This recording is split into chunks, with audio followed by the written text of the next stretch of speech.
Hi everyone, so this is my short soybean call plan because China is probably not going to be buying at a pace that everyone is expecting, which is a pretty typical. So China is the single biggest US soybean buyer, and they basically somewhat of controlling the demand in the past few years for the US soybean prices. Now, they're not the only buyer, but they're the single biggest one. So historically, they always promise to buy certain quantities in a certain period of time, and they end up coming short on one or the other. And there's a very simple explanation which I will share with you in a second. But basically, soybean price moves based on China demand hype and ends up falling or stabilizing because again they don't buy quickly enough or they don't buy the amount they agreed upon. A short call will be low risk, high probability play when small or absent purchases will be reported weekly and hype will start to go down. And usually it's very, very easy to spot. So let's take a look at what it looks like on the graph. So currently the price is quite a bit high and we were able to catch this position. We entered at 1106, exited at 1145. So basically we entered and within 2 days we were out of this position right over here on Friday. So we entered on Wednesday evening actually, right over here, and we were out pretty quickly for a nice profit. And this is again because of the hype that Trump spoke to President Xi, and he was explaining that, or he was saying basically that China is going to increase the amount it's going to buy from the US from 12 million metric tons to 20 million metric tons. So this sparked basically a quick up moves on the same day and then the following days as well. So same thing kind of happened over here a bit when the US-China trade war was going on in last year. So on the 24th, they basically agreed that China will start buying more US soybeans again.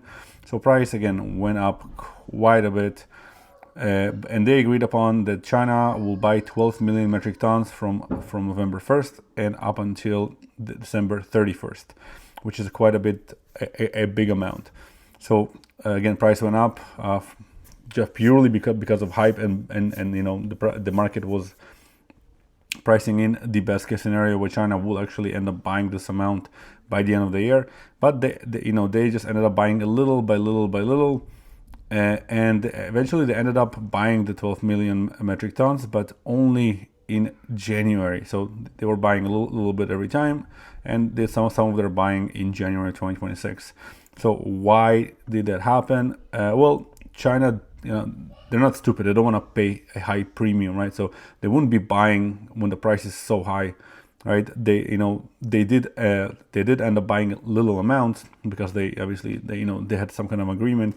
But they waited for price to come down because this is usually what happens, and only then they bought the rest of the soybeans, which is very similar to what we have right now. So today China just reported, or the USDA just reported some sales to China. They're not major, so again, price kind of went up, but not a lot. So usually what will end up happening, price will kind of keep climbing up and stabilize at some point. And then it will either fall down or kind of stabilize and volatility will go down. So this is why short call will be a great example. So this is why China, they never actually kind of buy based on the time period that they promised, just because it's somewhat it makes no sense for them, right? Price needs to go down, and only then they get relatively cheap prices. And this is a lot of money that they're saving just by acting like this. And also they're pretty predictable, so we might be able to also capitalize on it pretty safely, right? So if we look at short calls, so 44 or 72 days to expiration, whatever it might be, we can maybe go to, let's say, to 1220 and maybe collect $531 per contract, maybe take 2-3 contracts at the very most. So 1220 will be quite far away, obviously. So 1220 will be right here, right? And if you keep the position size very small, you can capitalize pretty well. Now, this is not a good time yet to get into a short call because price is still climbing up. If we look at the news, and this is where you would see, basically the hype being slowed down.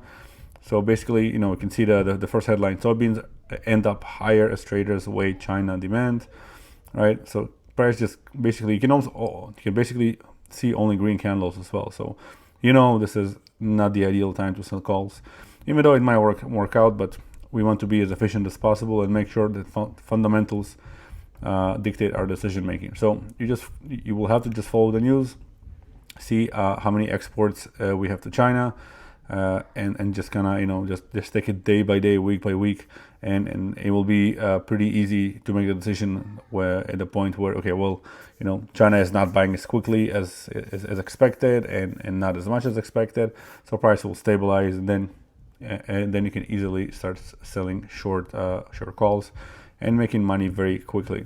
I'll keep you posted with all basically my plans, my ideas. I think it's pretty useful. It was very useful for me to watch other people when I started out like 11 years ago, which was tasty mostly, but it is what it is, and hopefully I'll be able to provide some value through these videos. Again, my name is Eli. I'm managing a small family fund. Thank you so much for watching, and I'll catch you in the next one.